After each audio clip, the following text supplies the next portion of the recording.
ఆగన్నా. Hi bro. అయ్యన్నా next ఇప్పుడు Andhra elections ఉన్నాయి కాబట్టి 100% ఇక్కడ వైసీపీ వచ్చే ఛాన్సెస్ ఉంది. ఎందుకంటే మనం 2019లో చూసుకున్నట్టయితే 2019లో చూసుకున్నట్టయితే వైసీపీకి 151 సీట్లు వచ్చాయి అసెంబ్లీ.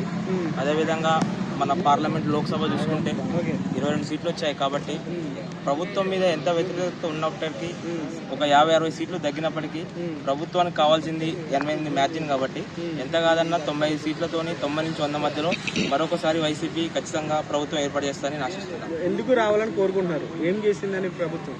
100% పేదల విషయంలో చూసుకుంటే అనేక పథకాలు గ్రౌండ్ లెవెల్లో వచ్చాయి.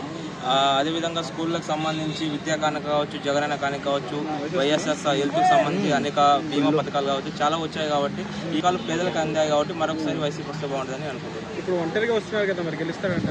100% పోయినసారి కూడా ఒంటరిగా వచ్చారు, గెలిచారు. ఈసారి కూడా ఒంటరిగా వస్తారు, కంపల్సరీ గెలుస్తారని అనుకుంటున్నాను. మరి ప్రతిపక్ష పార్టీలు వ్యతిరేకం చేస్తున్నాయి కదా, ఎన్ని సంక్షేమ పథకాలు చేసినా సరే?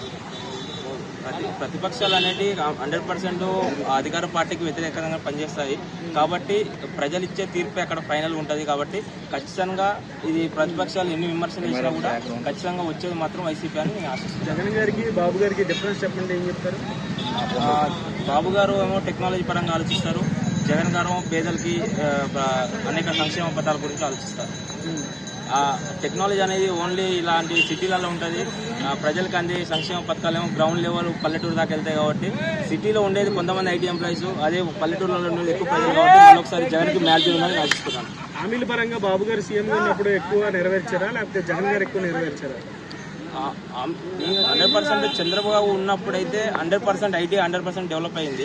ఈ జగన్ గారి విషయంకి వస్తే ఏమైందంటే కేవలం ఐటీ సెక్టర్ని పక్కన పెట్టి ప్రజలకి కేవలం గ్రౌండ్లో ఊర్లలో ఉండే ప్రజల కోసం సంక్షేమ పథకాలు ఏవైతే ఉన్నాయో వాటి గురించి ఆలోచించాడు.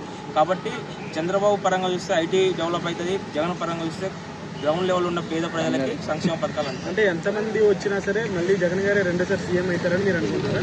100% జగన్ గారికి మ్యాచ్ ఉందని ఆశిస్తున్నాను. గెలిచే ఛాన్సెస్ కూడా ఎక్కువ ఉన్నాయి.